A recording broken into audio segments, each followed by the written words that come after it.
Hello, hello. Can you hear us? Yes.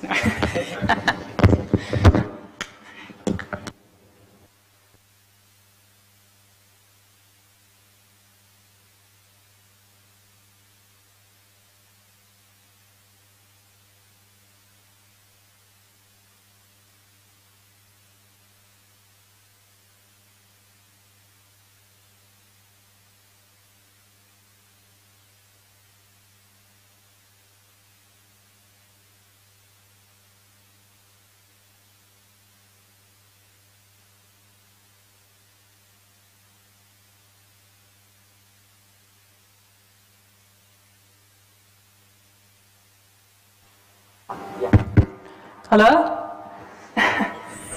Is it not too loud? Almost too loud. Okay. I can whisper my presentation.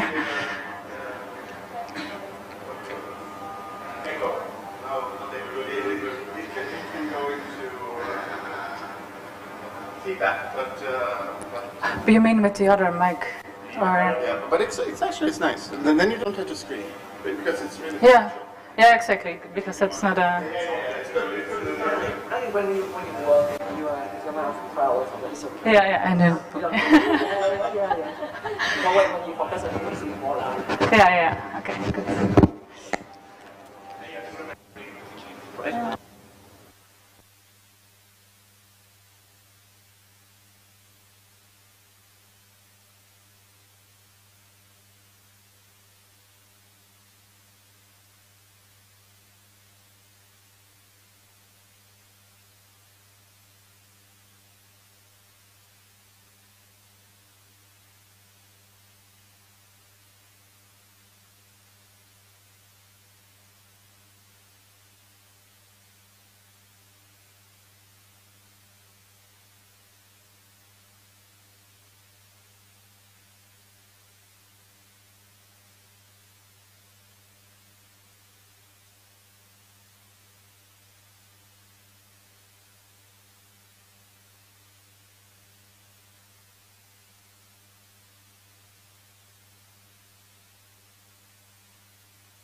meditation with Madhavan, or in brief.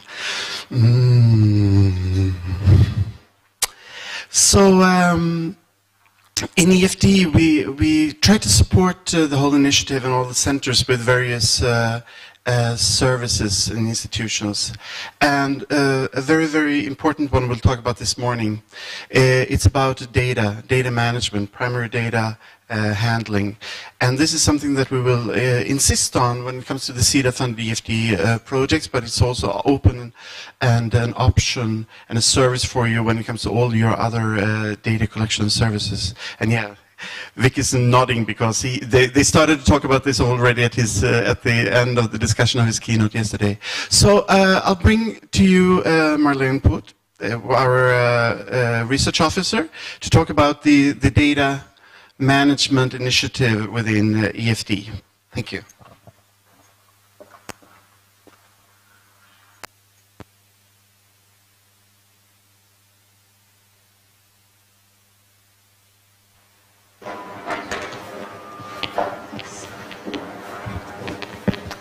Hello, can you hear me? Yeah? All right. Okay, good morning, everyone. Thank you for coming. That you are joining here for this presentation about our initiative of sharing our primary data, of making it available online. I will start with explaining the rationale of why are we doing this? Why do we want to share our data? And I will also put this in the context of recent developments in data sharing, which is a global, it's happening in a global community. I will then continue with explaining what EFD's ambitions regarding data sharing are. And of course I will end with explaining EFD's support to researchers in sharing our data.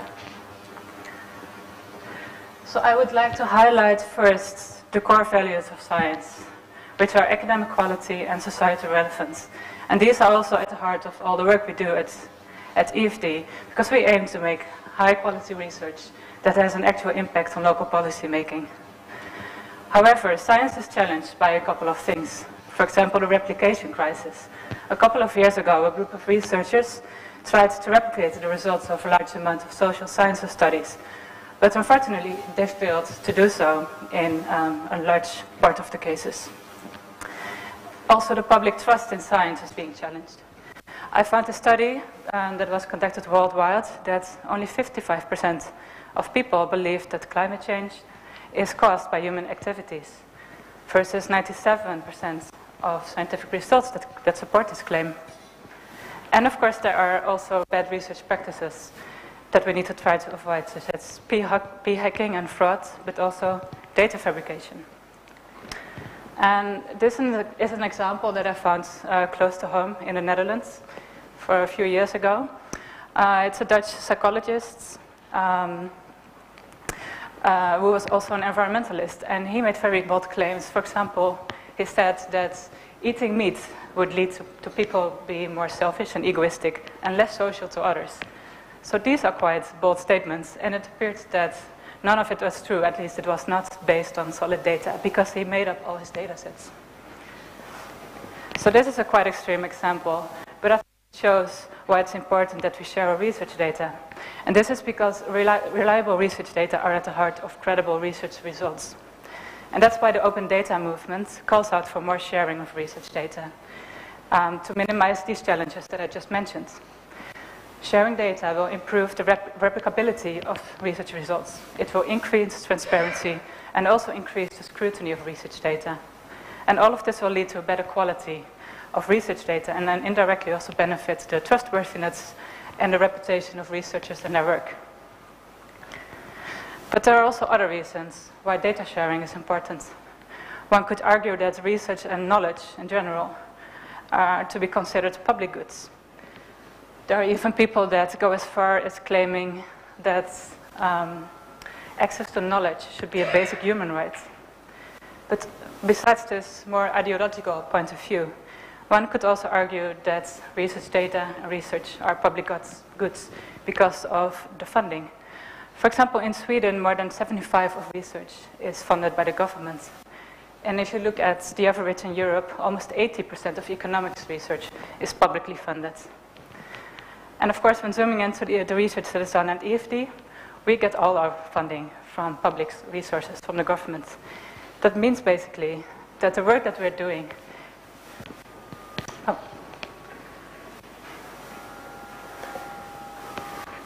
is it back? Yeah, it's okay, thanks. So this means that the work that we're doing is paid by taxpayers' money. And that's why we feel the responsibility, first, to be transparent about the work that we do, and also transparent about the research data. But also we feel responsible to make best use of this money and make sure that it can, the use value is increased and it can be used by a lot of people rather than ending up at people's personal laptops. The benefits of data sharing, they work on different levels.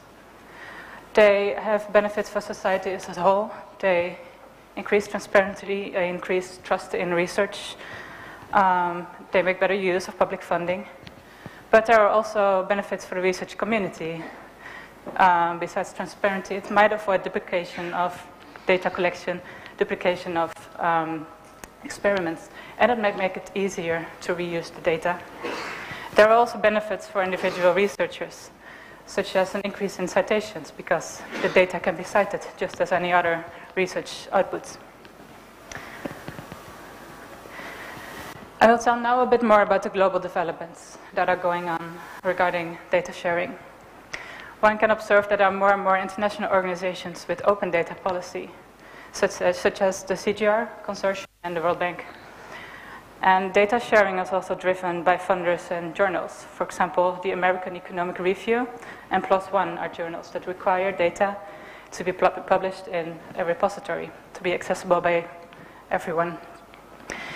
And data sharing is also driven by governments. Here the UK is on the forefront, but also China has recently adopted a very ambitious data sharing policy. In the European Union, the Horizon 2020, they now have a pilot project that they require for 30% of the funds that data should be shared.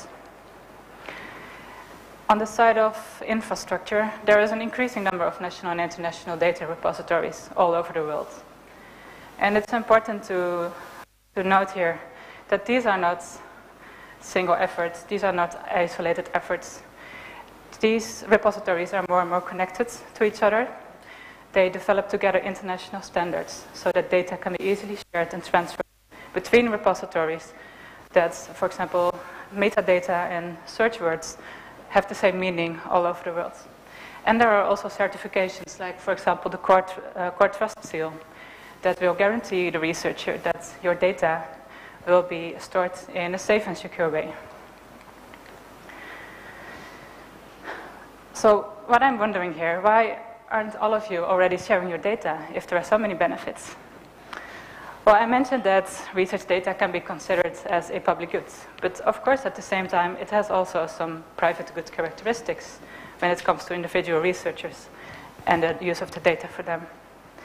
And I know that you're all very hardworking researchers and you're trying to contribute to the common good, try to do good research and make an actual impact.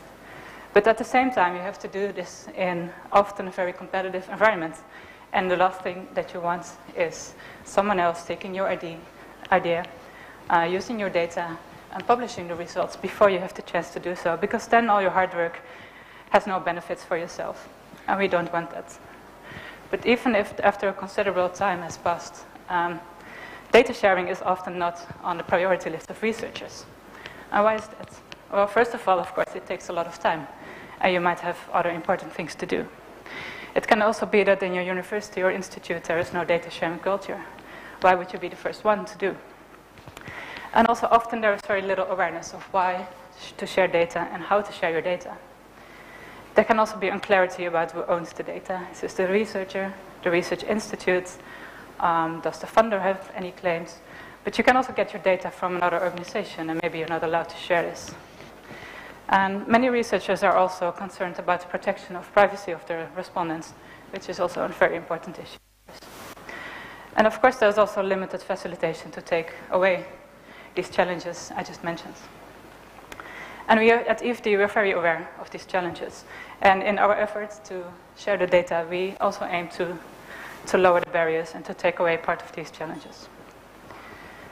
So how does EfD want to contribute to these developments?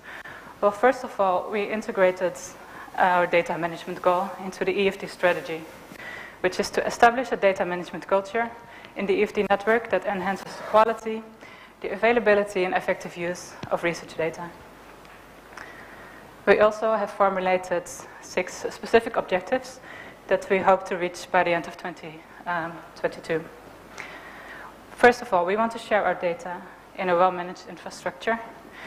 We also want to create an incentive system for researchers to share their data with us. We also want our data management practices to be aligned with international standards. We don't operate in isolation. We are establishing also a data management support function for the network to provide advice and support to researchers in data management. Also, we collaborate with established repositories to improve the quality of our work and enhance learning. And we want to promote the reuse of research data, for example, by using it in our academic programs. I want to tell now a little bit about the Swedish context, because EFD, as you know, is part of a Swedish university. And in Sweden, we're also moving towards more publishing research results, open access, which is advised to the government by the Swedish Science Council. And Sweden is also moving towards publishing the data open access. But of course, you cannot ask from researchers and universities to publish the data without facilitation. There needs to be a proper infrastructure in place. And to facilitate this, they gave a national mandate to the Swedish National Data Service, SND, which is our project partner. And they're certified as a trusted digital repository. And they got a national mandate to actually roll out a countrywide program to develop data access units at all 27 Swedish universities. I think this picture kind of shows how the different data access units at the universities are connected to EFD. The different parts represent the universities. There will be local storage of data at each university. They provide first contact points and researcher support to the researchers. Also, they perform a quality check of the data. Everything comes together at SND. They're basically the spider in the web of this whole program. They provide the research data repository connecting all the data storages at the universities. They have one common search portal, which also links to international search portals, such as the one from CESTA, which is a European one. And also, they have the capacity and the knowledge, so they function as a knowledge hub for the whole network. And now we go to the exciting part. How does EFD fit in all of this? Well, we're very proud that EFD is actually the front runner here in Gothenburg, and maybe even in the whole of Sweden, because we now have our own data access unit at the University of Gothenburg. So what does this mean? This means that EFD researchers can publish their data at SND's repository. This also means that our data access unit is managed by our data managers at our EFD Center in Ethiopia, ECRC.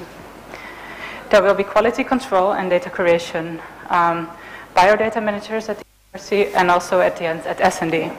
The storage and access will for now be dealt with at SND because the university doesn't have its own storage units at this moment. So we can actually use the storage capacity directly at SND. So zooming into the development of the data access unit.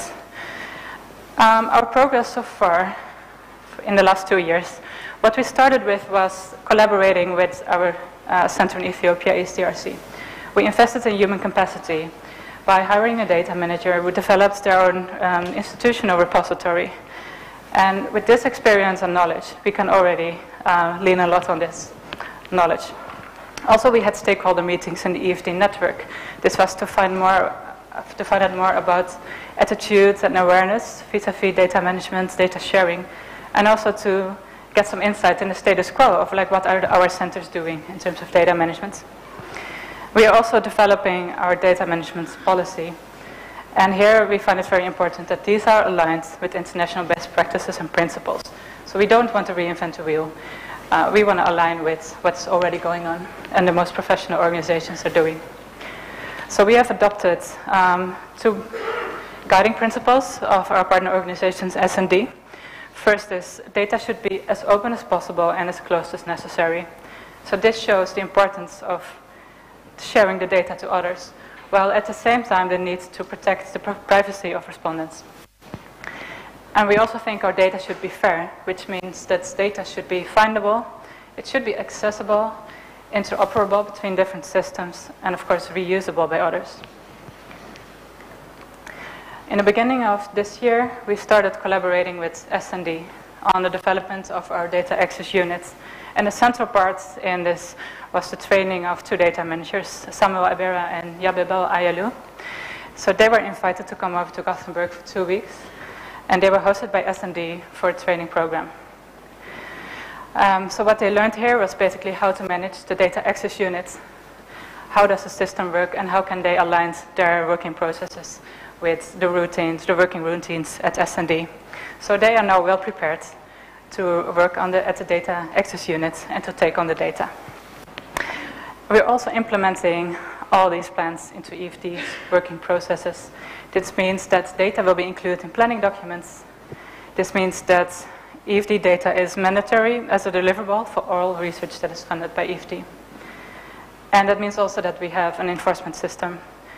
That means that if researchers fail to submit their data from EfD-funded research, this will limit their eligibility for further funding from the EfD research funds. This is a little snapshot from our local university newspaper. This was about the 2 weeks training of our data managers at S&D. It was quite a successful training. And this is a peek preview how the data access unit looks like. It's an online system. These are the first data sets from EfD. They're submitted through the system, and they're currently being processed. They're currently being curated, and we hope that the first data sets will be published soon. This is how it would look like when data is actually published and accessible on S&D website. It's not an EfD data set yet, because that's still in progress. This is another one from Sweden. It's an environmental survey. But at least you get some insight of how it looks like. So to become more concrete, what do we actually ask from our researchers? Well, like I said before, first of all, sharing the primary data is a deliverable for all EfD-funded research. I would also like to stress here that for other researchers, other research by EfD researchers, you are also allowed, of course, to share your data in our system, and we also support this. Further, we require all researchers to include a data management plan in the proposals for the research funds. We also ask you to prepare your data de-identified, so we should not be able to trace it back to individual persons. This is very important. And also the data should be properly labeled to enhance the reuse of the data. And finally, you have to submit the data to our data access units via the S&D website in their deposition form.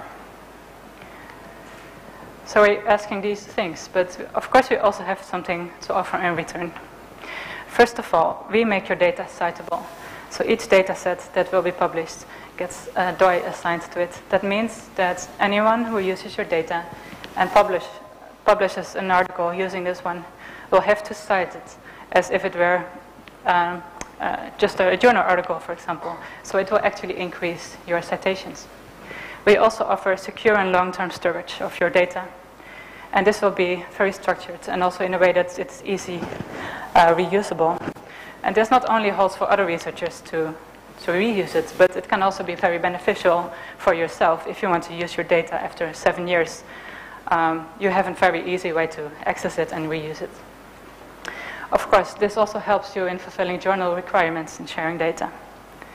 And all of this we support you by having skilled and training data managers that you can approach for assistance and help.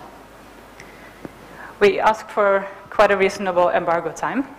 And this is quite a sensitive topic, of course, because, of course, we want to publish all EfD data as soon as possible.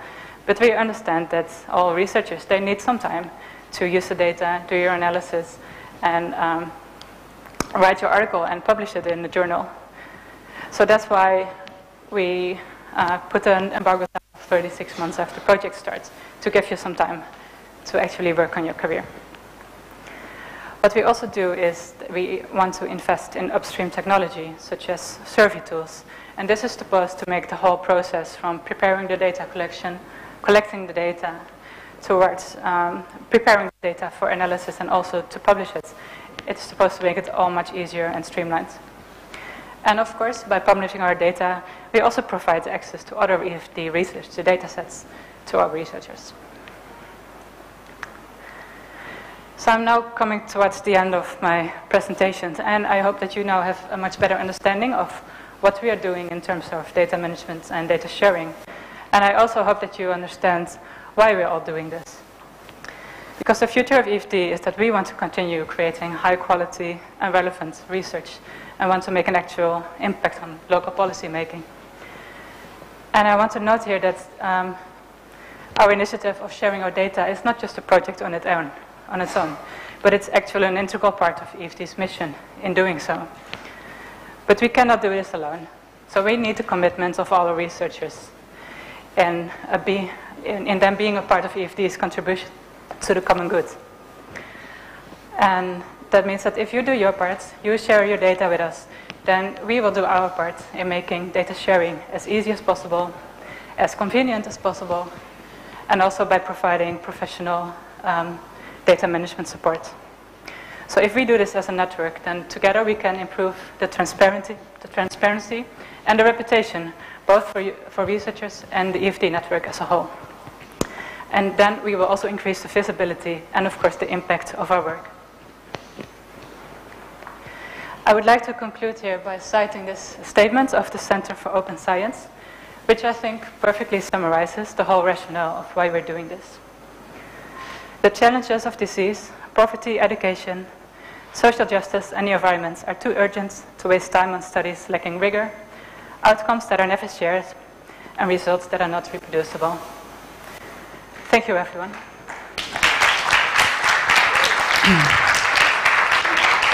Thank you, Marleen. Yeah, so I just want to emphasize how important this is, and of course, Marleen is here, and you can talk more with her.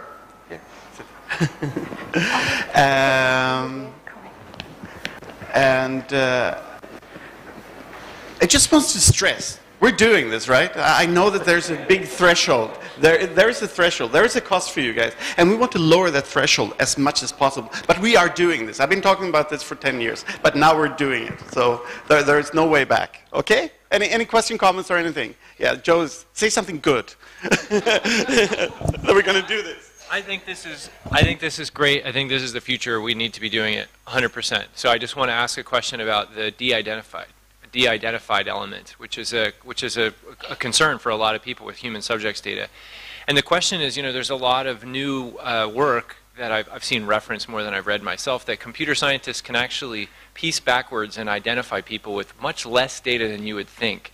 And it's not as simple as taking the names out of your data set. So is there a sort of place that we can go to look at? Do we have something written up that is best practices for how you de-identify data in addition to just taking names and locations out? Yeah, thank you. So we are working on this. So we have asked our data manager to write some guidelines and instructions for researchers on how to de-identify the data. And there will also be 2 quality checks. One by the data manager, who is managing the data access unit. This will be the first control. So they will see if there is any way that the data can be traced back to individuals. And then is also S&D will do a final check before they publish. So there are like 2 quality checks. But I'm actually quite interested in this kind of software, so I think it's important that we learn more about this and keep up to date with latest developments. So if you can share some of the information with me, thanks a lot. Yeah. Yes, just a brief note on that. So it happens that the whole Swedish network is actually run out of University of Gothenburg, and there are like 30, 35 people in that S&D unit, and they are completely nerds on this, and they've been working on it for decades. And there's this whole network. So some of you might be close. I mean, a lot of you are from UCT. You have Data First there for Africa. I know in Lausanne there's a lot. So we will very actively tap into the local repositories and the local capacity on that. So with this, thank you so much, Marleen, and we're doing this, and now it's time, very excitingly, to go to the next keynote. So Damini, please. Hi. So I'm here not to ask a question, to introduce our today's plenary keynote speaker, Rohini. So in fact, it's my pleasure to introduce Professor Rohini Somanathan. Rohini is a professor of economics at the Delhi School of Economics in India, Delhi, which is the most primary institute in the country, in fact in the region. So Rohini has, before joining Delhi School of Economics, Rohini had taught at Emory University, University of Michigan, and also Indian Statistical Institute before she joined the Delhi School of Economics in 2005. And she is one of the most loved teacher and a research supervisor over there. I think the number of students she has supervised is an indicator of that. Among her many research interests, she is basically a developmental economist, and she tries to work on basically inequalities and how social institutions interact with public policy to form the pattern of social and economic inequalities. I think this is also going to be one of her point of query today. So, and her other research interests are research questions related to group identity, public goods, access to microfinance, child nutrition, and also environmental health. Among her other professional activities, she has been a board of the members of many of the prime institutes in India, and that include being a member of the board of governor for Indira Gandhi Institute for Developmental Research in India, and also Institute of Economic Growth, which happened to be my institute. So Rohini, I'm really honored to introduce you, and please join me to welcome Rohini for today's keynote.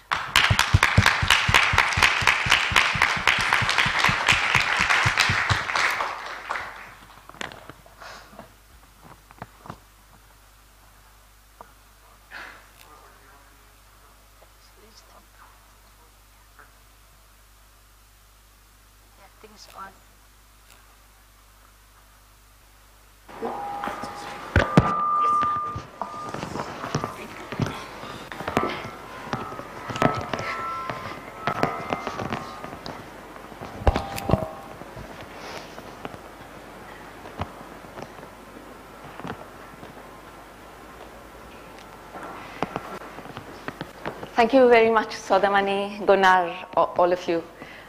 So when Thomas asked me to give this keynote, it was a moment of panic for me because I knew it's very, very hard to say no to Thomas. And yet I knew I couldn't do what Maria did and what Vic did, which is summarize a large field in environmental economics and tell you what we've learned after all these years. Because I'm a development economist with interests in environment, I dabble in environment, but I really don't know much. Environment, you know that, and most importantly, I know that. And so the question was what to do. And what I've decided to do is a little bit in the spirit of what Vic did yesterday. I want to think about methodology. I want to think about what our disciplines have in common, what we need to ask that can be helpful more broadly. So that's what I'm going to do. Very conveniently, I'm going to broaden our notion of the environment to the dictionary notion of our environment, which is just the surroundings or conditions in which a person, animal, or plant lives or operates. So that includes, of course, the environment in terms of forests and fields and water, but it also includes markets, institutions, communities, clubs, and anything that mediates our interactions. And I think the point that I want to make today most forcefully, if I succeed in what I want to do, is that there's a lot of emphasis on data. Marleen just talked about data. We talk a lot about impact evaluation. The ADB talk was about impact evaluation, and we're living in a world of big data. And at some level, that's extremely exciting because we can just find out so many things we didn't know.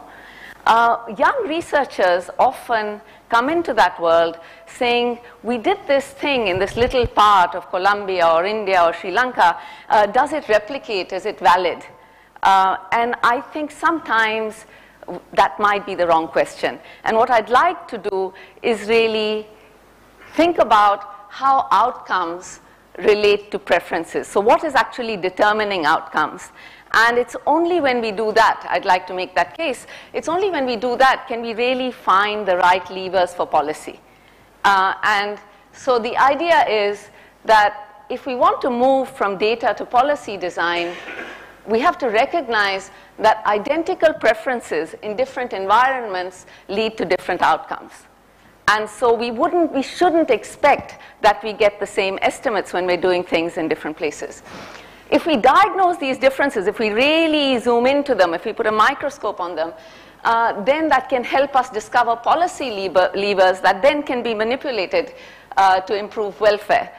And so we need to move away from replicability, not in the sense that Marleen was talking about. We need to replicate the results with a given data set. But we need to move away from our obsession with, well, is this estimate comparable to what someone found 8,000 miles away in a completely different context? And, but we need to do that carefully.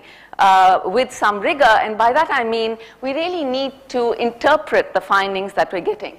So should we focus on replicability or interpretation? I would argue the latter. Should we focus on impact assessment or mechanism design? Because once we actually understand what's causing these differences, then we can think, okay, now what can we change about the environment? What can we change about the institutions within which people interact to actually get outcomes that we're interested in? So I'm going to do this with a few stories. So there's the lead story, which is gender outcomes and gender bias. This is with two very talented master's students, ex-master's students of mine, Basil Isaac and Akanksha Vardhani. At the moment, this is just a theoretical exercise. So I'll talk about that. And then I'll talk about the informational gaps in household adoption of clean fuel. This is with another PhD student who's now a postdoc at Duke with Subrendu and company. This is P.P. Krishnapriya. I'll talk a little bit about political barriers to clean air legislation in India. That's with my colleague Parikshit Ghosh, and this is based on a small survey in Calcutta. And then I'll talk about work with Carla Hoff, which is a lab and field experiment on social contracting, on public goods games, and what you can do to change outcomes in public goods games. And for the most part, I have to apologize that I'll be referring to my own work and work that's not published largely. And the reason for this is very simple. It's a very tiny drop in the ocean, and it's not even the best stuff there by far. But the point is really I want to convey to you this process by which you look at a data set and then you look and see what you're finding and you puzzle over it, and then you get to a different place where you thought. And I thought that by doing this I can share the process with you. I can share what I went through, and maybe that's useful and maybe that's not. We'll give it a try. Okay, so the only exception to that is two very interesting studies in the last case, one by Louis Putterman and one by James Ferron and co-authors in Liberia. And I think this tells us something important about collective decision making, which I'm interested in. So I'll talk about their work as well. So let's get started. So the question is really, we have a lot of data reflecting gender bias. And so the first question I want to ask is, what exactly does this data represent? One of the most common measures of gender bias is now sex ratios, because every census collects data on men and women. You can compute this all over the world for different age groups, and people have spent a lot of time doing it. So I want to focus on sex ratios. Amartya Sen wrote in the British Medical Journal in 1992, this is just taken out of there, that if we use roughly a ratio of 1 for men to women as the ratio that would persist in the absence of bias, then we can figure out how many women should have been alive but are not alive by comparing the actual ratios with these ratios. And this is what he called the number of missing women, which he estimated to be around 100 million worldwide, most of them in India and China put together. Okay. He goes on, it's just a 2-page article. It got a lot of press and it got a whole field really started. He said this. Ansley Cole, very famous demographer, has done a lot of work on this where he gets lower estimates, but they're still very big.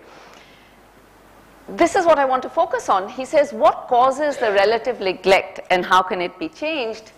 Traditional cultures and values, education, especially female literacy, women's economic rights, land rights, and other rights, all of these can influence gender bias, and public policy can influence this. So the implicit assumption which I want to challenge here is that these ratios actually tell us how much bias there is. There's clearly something wrong, because if we don't have equal numbers, then women are dying at faster rates than men, or they're not being born when they should have been born. But what exactly do these sex ratios tell us? So that's my first example. And I think throughout these stories, what I'm going to do is really say, what can we get out of the data? What can the data help us think about, which gets us to something more important? So do gendered outcomes imply gender bias? Are there pitfalls in an immediate inference of this kind? Okay. So why did we get started on this? Well, if you look below the surface a little bit, so if you look from those numbers of Amartya Sen's, and then you compare adult sex ratios with juvenile sex ratios, you actually find a quite different picture. So you can't see any of this very clearly, but I have adult sex ratios on the left, and the best performer on the left is Russia. Russia is in the middle of the pack when you look at 0 to 4 sex ratios. Okay? India and China are at the bottom in both cases, but they switch places. Okay? If you look at the 5 bottom performers, 5 worst performers, for the aggregate sex ratio, it's Nigeria, Pakistan, Afghanistan, China, and India. For the juvenile sex ratio, it's South Korea, Singapore, Taiwan, China, and India. So it's only China and India who do badly on all counts, but there's a lot of switching of places. Okay, so what's going on here? Clearly, if there was some bias against women, maybe you like young children, you treat differently from older children, but is that really a preference difference? And I'd like to argue not necessarily. Okay, so let's see what's going on here. So India's sex ratios, they're very varied. Amartya Sen points time and again to Kerala, which he says is like the West. It's in the west of India, it's like the West. And then the north, where you have very bad sex ratios. If you look at the aggregate picture, and this is going all the way back to 1871, then you found sex ratios went up, and then they've been steadily declining, and since 91, aggregate sex ratios have been going up again. Juvenile sex ratios have not been going up. They've been going down for the country as a whole.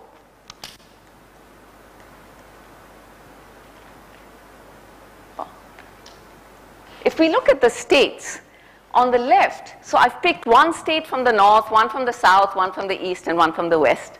Okay. And if you look at this, the states overall, the left side has adult sex ratios, the right side has juvenile sex ratios. So you find that while adult sex ratios have been going up in most states, juvenile sex ratios have been displaying different patterns. Okay? So in Punjab, which is notorious for low sex ratios, that's the one at the bottom. It's actually U-shaped. It went down and then it went up. Okay? If you want to look at Kerala, here you can see the numbers a little bit more clearly. So if you look at Kerala, which is the bottom right corner, it has the highest levels for sure. Okay? But nothing has been going on over time. Not surprisingly, because the sex ratio right now is 0.96, which is typical of the sex ratio at birth. There are more boys born than girls. And so we're right there. And so it's been pretty flat at there.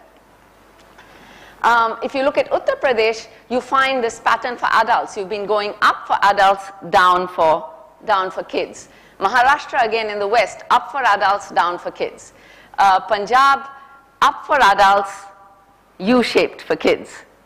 Okay? Kerala, very flat. So there's a lot to explain in a single country. How can thinking about theory help us do this? So we have a model here, and it's just one slide of equations. That's the only one you have. But I wanted to be able to define gender bias carefully in a way that I felt no one would argue with. So my definition of gender bias, ours, is as follows. That suppose you have a given number of kids, 10 kids, 6 kids, 1 kid, okay? If if N1 is greater than N2, so suppose you have N kids, okay? N1 boys and N2 girls, okay? If N1 is bigger than N2, then you prefer more boys and fewer girls than the opposite. So more girls and fewer boys. So if the composition is the same, if you flip identities of boys and girls, you're going to prefer the outcome in which there are more boys to girls. That doesn't say how much you value the second boy relative to the first girl, nothing of the sort. Suppose this is all that you have. And this is just, you know, it's a sort of an axiomatic approach. What do you mean? You have to give content to the word gender bias. This is the content that I give to the term gender bias. And so that's the second equation over there. And then I'm looking at treatment. So people have said that differential treatment to medical care is one big reason for gender bias. So I build this model around treatment. You can build it around anything that you think matters. And so the idea is that you have an initial income, you make fertility decisions, then there's some health shocks. Somebody falls sick, say one kid falls sick. You have to decide whether or not to take them to the hospital, and either way, then you have some realized utility. If you take them to the hospital, they get well, and you have that kid survive. If you don't, they don't get well, you have a little more consumption and one less kid, and then you have realized utility. So that's broadly the timeline. And I'm just going to show you 3 results with numerical simulations which are using just a CES utility function. There's nothing special going on here. Okay. So the first result is this, that you'll have unequal treatment cost thresholds. So there will be some treatment cost levels for which you take the boy and the girl, right? Some treatment cost levels for which you take the boy and not the girl. And if you get to really high treatment costs, then again, you're back to taking nobody. So the U-shaped treatment cost is very, very natural if you believe that this is what's going on. You have a lot of gender bias, and nothing is going on with preferences here. You have the same preferences. You have say they're marginally gender biased, or say they're greatly gender biased. It really doesn't matter. If you're far away enough from a health center, you can't do anything about it. And so you'll get sex ratios that are close to sex ratios at birth.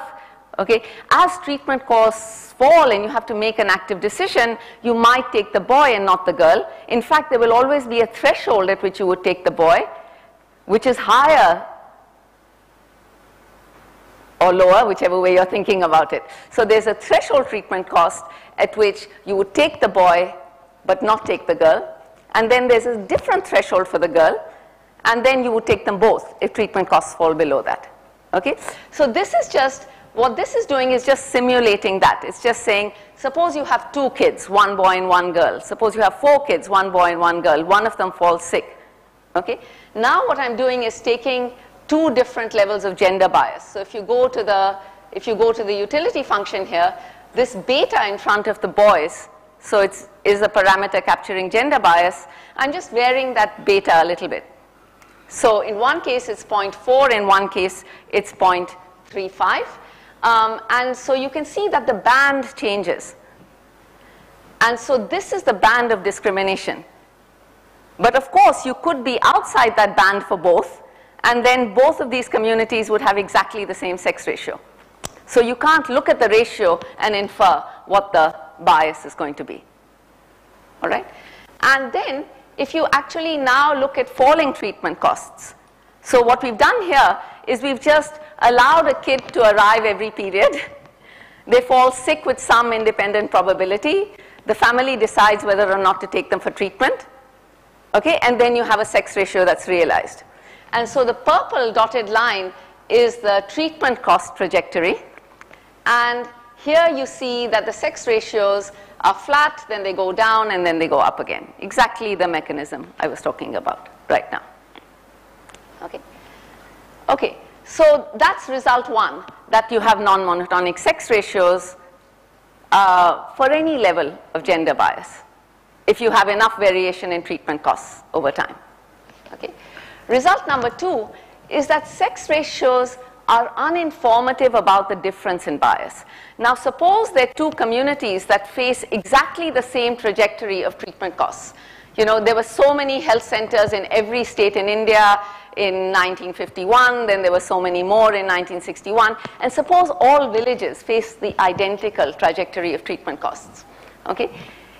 It would still happen that the difference in bias, so there's a given bias difference, the difference in sex ratios is going to vary, even for the same trajectory, because there are cumulative effects here.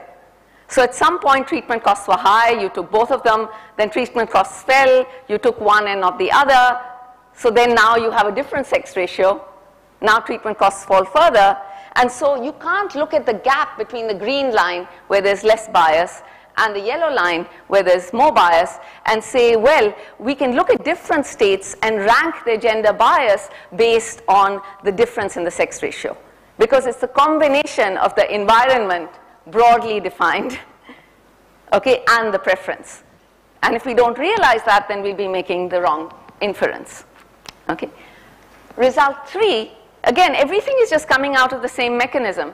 Result 3 says that, well, it's not only uninformative, these sex ratios need not only be uninformative about the difference in bias, they could be uninformative on the ranks of bias.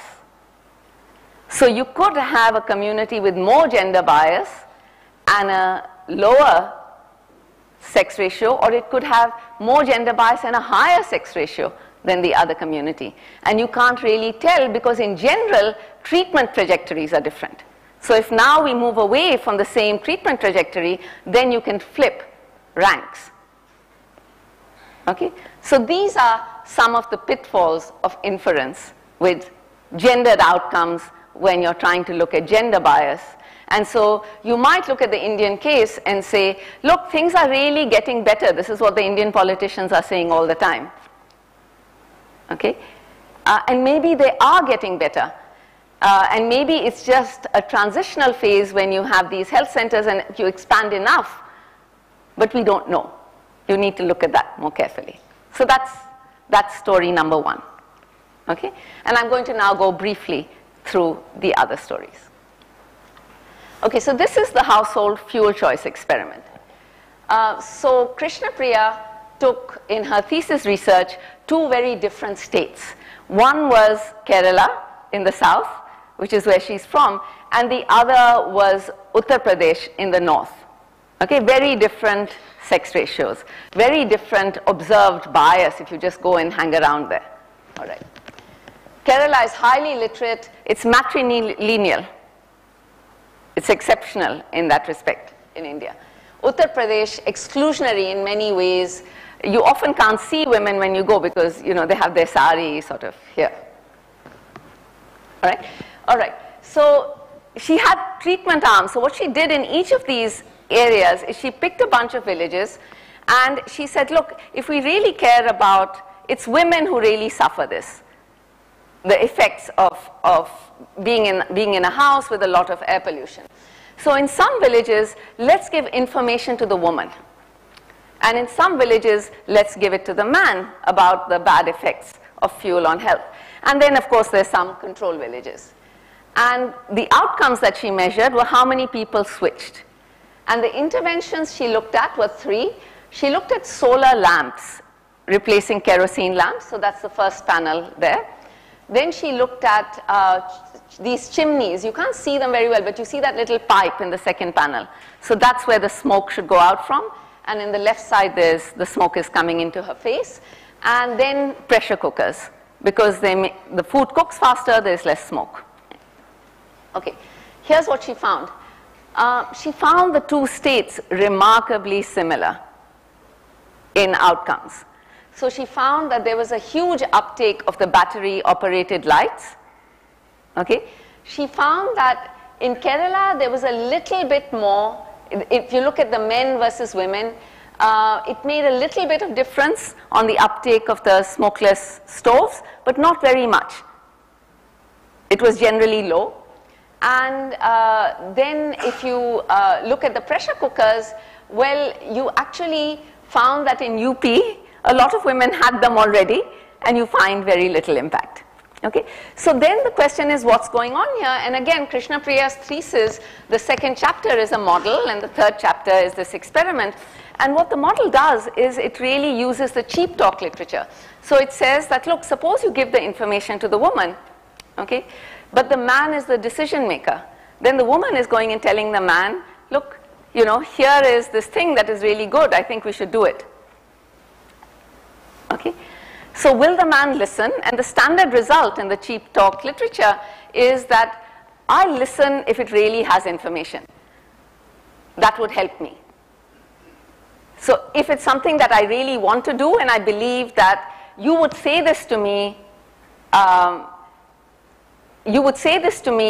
when it's really good for me and not when it's not good for me. That's the main cheap talk result in the literature. Then I'm going to move. And so if you think about the bargaining that's going on here, maybe the things that are actually going to change are the ones that have buy-in from both parties. And maybe the lights are like that. I don't know if that's the case, but that's one plausible hypothesis. It's something that can help us make sense of the data. Okay, so that's story number 2. Story number 3. Unfortunately, 13 of the 20 most polluted cities in the world are in India. And Delhi is the worst. So that's that data. All the reds are India.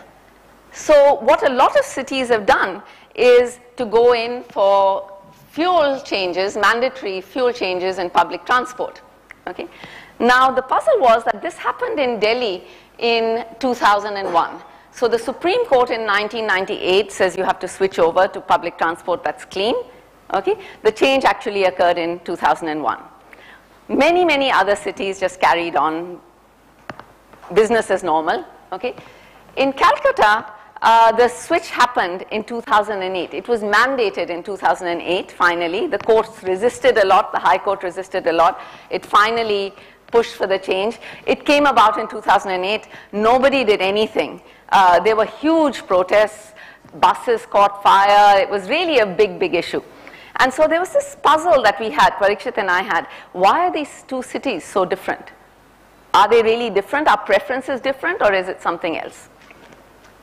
And so we did this survey, a very small survey, of these auto drivers. So these were the ones, this is the smoke coming out before, and they had to switch to this. Okay. We did the survey, and we did it at gas stations initially. And we asked them, do you support this or not? And one thing that was really puzzling for us is that the ones that rented their vehicles disliked the change more than the ones that owned it. Now this was exactly the opposite of what we thought should be true. Their capital costs, we understand, it's a poor country, you know. But why are the renters protesting? And when we asked them about health benefits, the renters said, no, they're health benefits, you know, we feel the difference. So what's going on? And so, so what we did was, we had these surveys that asked them details about exactly how many kilometers they've gone, you know, what their fuel costs were. If we asked them the cost of fuel, it was exactly the same, obviously, it's mandated. All right? When we asked them how many kilometers they drove, what they spent on fuel, then we got a very different picture. But before explaining this, let me just go back to that photograph that I put there for a reason. So if you look at these autos, the autos in Calcutta are very different from the ones in Delhi. So the ones in Delhi are like little taxis. And, you know, in most parts of the developing world, you'll find those. The ones in Calcutta are more like tiny little buses. I know this sounds strange, but they have a route on them. And that's what I wanted you to see. It says Route 42. What this meant was that their earnings were very steady. You take this auto, you wait for it to fill up, and then you go across to the end of the route. Okay? Everyone pays you a fixed amount. Okay? It also made it very easy for us to figure out how much they were driving. They didn't need to figure it out. We could just see how many trips they made, and we could figure it out. All right. So when we did this, we found that we computed the unit fuel price, which should have been the same it turned out to be very different. So in the previous period, we asked them before the change and after the change. So after the change, they were all paying for gas. It was all the same. Before the change, it turned out it was really quite different. It was 37 rupees a litre for the rented autos and 46 for the petrol autos. And the reason was because the rented autos were not using petrol at all. They were using some gunky mix of things because they didn't really care about the capital. And so they were in a very different position. They were poorer and they were in a very different position. And so there were two lessons from here. One is that the institutions really matter. The institutions in the public transport sector really matter. And the second is a much broader point, which is when you estimate impact, and here you're looking at validity, replicability. When you're estimating impact, then you might not be estimating the impact that you think you're estimating. You might think that the air has got much cleaner because we moved from petrol to gas, but you really moved from something else, and you don't even know what it is without digging really deep to gas. Okay? Okay, so let me get to my last story, which is the social contracting story. So I'm sure that everyone here has played a public goods game. Okay, I'm not even going to tell you what they are, because you've probably played not one but many, with the exception of Madhavan, but he can find out later maybe. Okay, so people have played public games all over the world. You know, they've played them in labs, and they've played them in lab and field, and they've played them in field. And they've played them with different incentives, and then they've tweaked them around a little bit. And sort of the public goods literature reminds you of this Dr. Seuss book, which I can't remember the name of. Not in the car, it's just, you do it in all green eggs and ham. Yeah, and so you're thinking about all these places, and these public goods games have been played everywhere, right? And then the question is, what should you take away from this? And I think people broadly take away, and I think that's correct, which is that you don't defect, you don't play the Nash equilibrium, you don't cooperate, you do something in the middle, and as you play more and more, you tend to become more and more selfish, broadly. That's what we want. Okay, so what Carla and I did in Uttar Pradesh was we did a different game, which we called the social contracting game, and this is very similar to what Louis Putterman and co-authors did in a lab in Brown. So we had them play a public goods game. One interesting insight from the field is we actually tried to get them to play a public goods game, but didn't succeed. So Carla, really, hats off to her. She's very, very meticulous. Which can make her very exhausting sometimes, but she's very meticulous. So she would do this training, and then she would say, okay, now let's play it. Now what did you do? And why did you do this? So how much are you going to do? And if you did this, how much are you going to get? And she did this again and again, and we just found that people were not getting the public goods game. They didn't pass her test. Okay? So she changed the game. And she did a public gift game. She said, let's forget about all this. You're not going to get a multiple of anything that you put in. You're just going to give a gift. And you're going to decide on your gift, and two other people. You're going to have groups of 3. You're going to get, say, 10 rupees, and you're going to decide how much to give as a gift. You're not going to get anything out of that. The other 2 people are going to get that gift. So we still double it. It still has the same flavor, but these 2 guys are now going to get it. Okay? And so that's the public gift game. It worked wonderfully because everybody understood gifts and reciprocity. They found it really hard to understand this fractional stuff of how much we're going to get back. So we did the public gift game. Then, after doing that, we did the public gift game for 6 rounds. Then we said, well, and this happens in many adaptations of the public good game. We said, okay, now you can introduce fines and monitoring, and you can vote on the level of the fine. So you can keep it at 0, so you can just carry on playing the public gift game, or each period you can vote to increase the fine by 1. You can increase the minimum contribution by 1, and then if you can monitor people. If they don't pay, then you don't get anything, and so on. Standard sort of thing. So then we had this social contracting game. This was a social contract because you had now the level of contribution that the majority chose. Okay? This was every alternate period. So we did this for 6 rounds and then that for 15 rounds. All right. And this is what we found. So when you did the public goods game, the public gift game, when we did the public gift game, we found that different groups of people had very different gifts. So you could average gifts. So when you looked at this, and so if you look at the first 6 rounds, you have these different levels. Okay? Now you could stop there and you could say, look, there are different levels of cooperation, and this is what explains why some communities do well and other communities do badly. Now when you played the social contracting game, you have this external enforcement coming in and someone helping you run the whole system. Now you find that the first 3 quartiles, so 75% of the people who contributed, if you look from the top in the public gift game, the 75% biggest contributors now all start to look the same. So you bring in a set of rules and you really eliminate this difference between the first 3 groups. The people who contributed the least still tend to contribute less. They benefit from the social contract, but not as much. Okay, so that's the broad finding. I want to now just say, how does this relate to Putterman and to James Ferron? So Putterman's work found, and there are other co-authors there, I'm sorry, there's Dalbo, Putterman, and there's a third person whose name I've forgotten. This is in the AER in 2010. And they found that what they did was an experiment at Brown where people chose by voting again, and then some of those people actually got to keep their vote. They played their vote. Other people got assigned by a computer a certain level of contribution. Okay?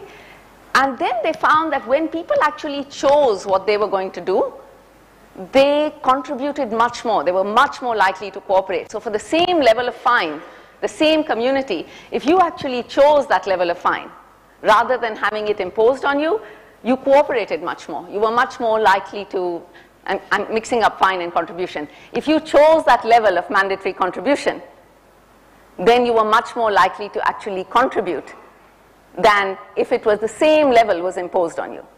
So that tells us something about deliberative democracy. The last thing is James Ferron and co-authors, and this is in Liberia, in post-conflict Liberia. And there what happened was that the UK aid agency, DFID, gave some money for communities to help build themselves. Okay? And so what they did was go and play public goods games in these communities.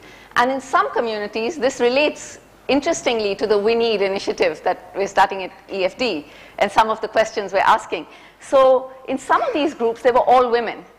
And in some of these groups, they were mixed, men and women. The results were really fascinating because they found that when you looked at the all-women groups in the control, they did much better than the mixed groups. People contributed more. There's nothing there, so it's fine. They contributed more. When you actually brought in this intervention where people had to sit together, they had to decide on a project, what are we going to do? We have to pick a leader, we have to decide how to spend this money that's coming, we have to maintain, books of account and so on. Then they found that the gap, the women's groups stayed where they are.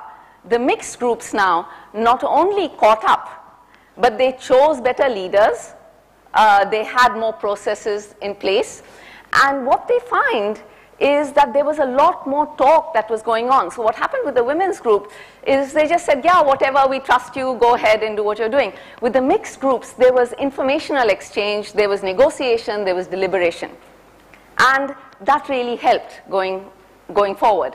And so it wasn't as if they did much better, but the leaders stayed in place longer and they find some outcomes were better. So I think all I want to say is especially to the graduate students here or the ones who have not yet done PhDs, don't set your goal as finding results that someone else has found somewhere else. Let's celebrate the difference and say, look, why is it different? And maybe that will give us a clue to how to change policy. Stop.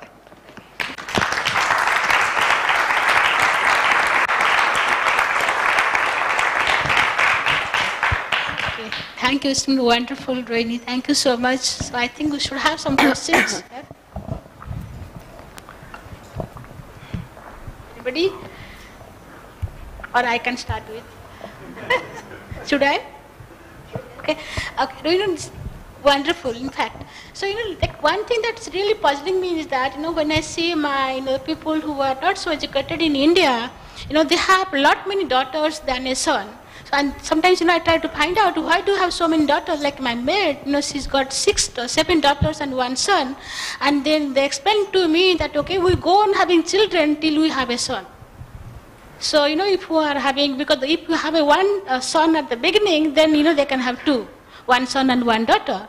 Or if they have 2 sons, doesn't matter. But till you have a son, you have to have children. So, you know, they land up having 6 and 7 children just to have a son. So your assumption that if your N1 is greater than M2, that explains gender bias, that may not be true for this group of people who are uneducated and, you know, who don't kill their daughters. They have their daughters, but they land up having more daughters, but actually they are very much gender biased than the ones who are having less. So the N1 and N2 is not how many you actually have. It's your utility if you had more sons and fewer daughters. So the assumption is not that. It's not on what actually happens. And there's a lot of interesting work on that which actually tries to decompose female disadvantage from just being in larger families because of exactly that mechanism, from being treated differently.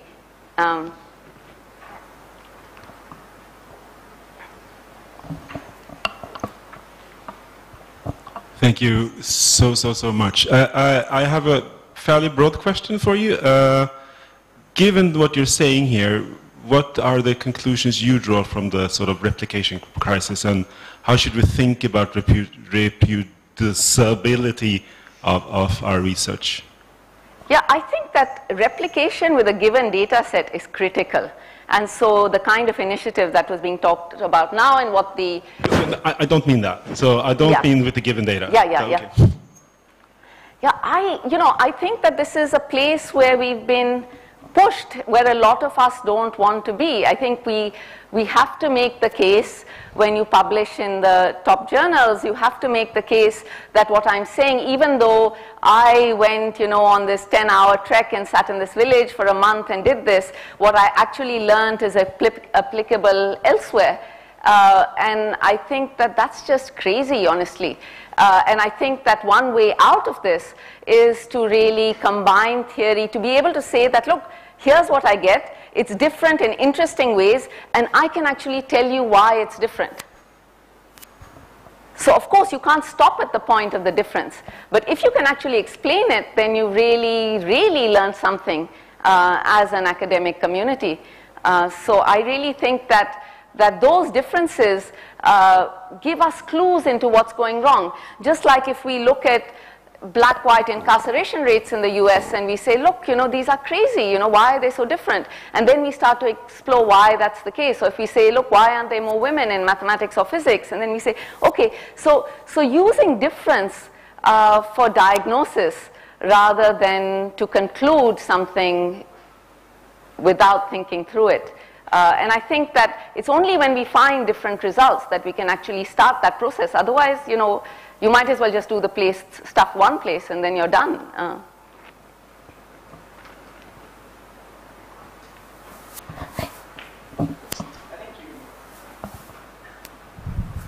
So that was fantastic, thank you. I think a lot of what I'm hearing, though, is that you're calling for us to pay much more attention to context, right? And the extent, you call it environment, I would call it context, same thing, right?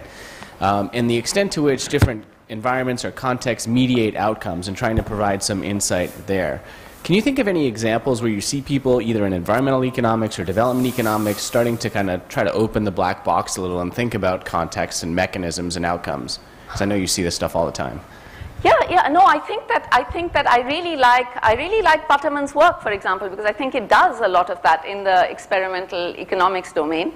I think there are people who do that in development, who say, look, Kaivan Munshi does a lot of that in development, where he really builds a model. He says what would be, all the structural econometrics people in development do that. I don't know the environment field as well, but there will be, you know, other people here who can talk more to that. But certainly there's stuff happening. The thing is that it really, the specialization, there is a different set of skills often that you you fine-tune when you're doing theory, and a different set when you're doing, large data sets, and a different set when you're doing experiments. And I think that, we have to acknowledge that when you're building expertise, if you want to go to the frontier, you can't spread yourself too thin. But I think that's precisely where collaborations really help. I know for a lot of the papers I've written, I just know, for example, I know with the social contracting that if it wasn't with Carla, there is no way that I would have done that. And then there are other things that are more highbrow theory that I wouldn't have done if it wasn't collaborating with someone else who could do that. And so I think that collaborations are key, and maybe that's the spirit of the network. You don't need to do everything as long as somebody in your team can do it.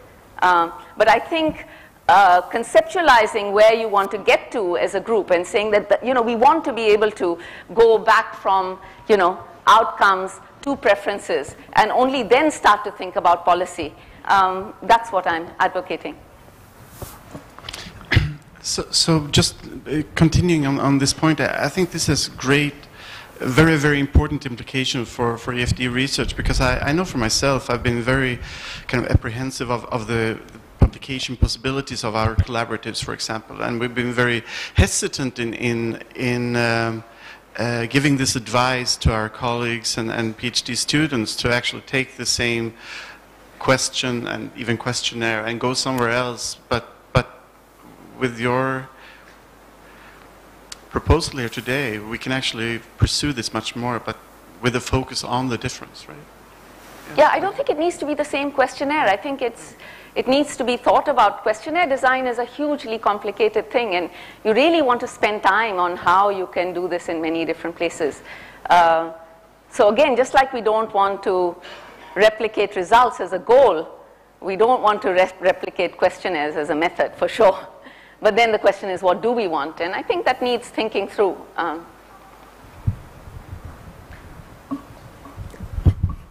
Thanks, Rohini. So away from the issue of replication and scaling, which is true for pretty much no matter what the topic was, right? So let's come back to gender bias and gendered preferences. I guess the way you set up the model, the preferences, I know economists love their preferences to be stable, but if they are changing, and I think they are, right? One of the messages was that it's hard to disentangle what was in an initial bias and something about this policy shock or exogenous shock of some kind, and you're looking at things today and it's hard to sort out the mechanism. But one of the mechanisms is that the preference itself is engineered, right? And can be, or it's at least if it's changing, then it can be sent on that direction, right? Yeah. So that then I guess this model is not necessarily the one that you would work with, or you would build in some endogeneity into it, perhaps? Yeah, it just as depends. A function of time, education, income levels? No, it just depends on how you specify it. So I could have it depends on what I was trying to do. So the goal here was to say that fix preferences, and can you really back them out when you look at these ratios? And so then I would do something differently. I would just, when I'm doing this preference, when I'm writing down this preference, I'd have I'm thinking on my feet here, I'd parameterize them so that I captured shifts. And then my policy lever would be trying to address those shifts. And I think that's exactly what, a paper I didn't talk about here is the one that you know very well with Kanupriya, where it's this plastic bag experiment in India. And then what we find there is that we just put out posters. And when we put out posters, we find a big effect in whether people are using plastic bags or not. And then we find additional effects for when we give them a subsidy and when we give them other incentives.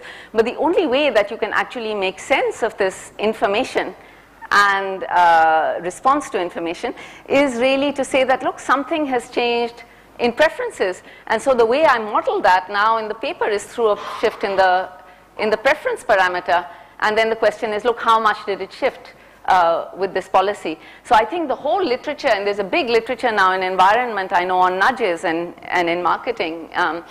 And so the question is really, what are you doing? And hopefully what you're doing is you're shifting that preference. All I'm encouraging people to do is to explicitly model that, even if you don't solve it. I mean, just think about what the experiment is actually doing. How big a nudge do you need? One of the things with that plastics thing that's been puzzling me for a long time is that when we take all this, if preferences had shifted, which I think that's the only explanation I would offer if I looked at this during the intervention, when we take everything off, we take all the posters off, all the subsidies off, and we find exactly where we started. So then preferences are like an elastic band that has sort of been stretched out and back again. And I don't know the answer to that, but at least formulating it in that way makes you ask the question.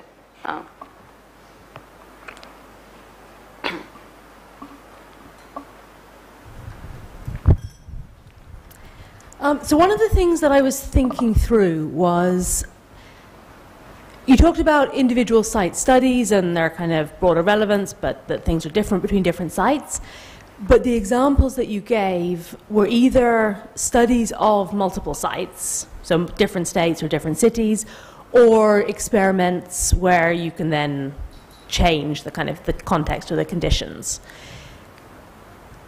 So is an implication of what you're saying that you need to either do studies across different sites with quite different conditions, or have some other way of kind of imposing those different conditions, say in experiments? Or is there a way you can do it, think about some of these ideas within single sites? Yeah, I think all of that is true. So in a sense, I think, honestly, when it's the question of what you should do, you should do what you feel like doing, You should do something you want to know the answer to. It's just that when you go and do that, then, what are the standards of proof that you should adopt?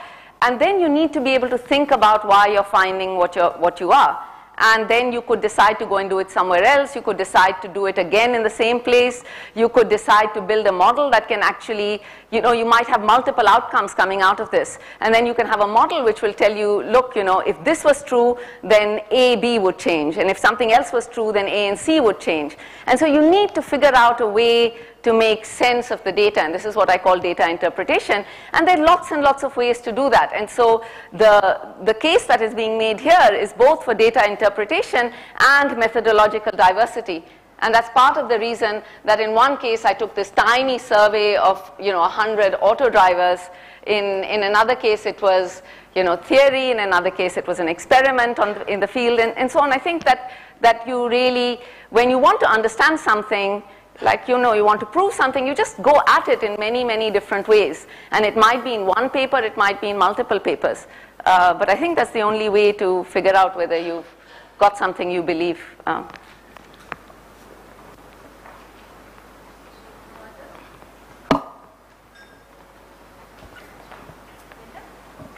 Okay, thank you, Rohini, so much. And please, big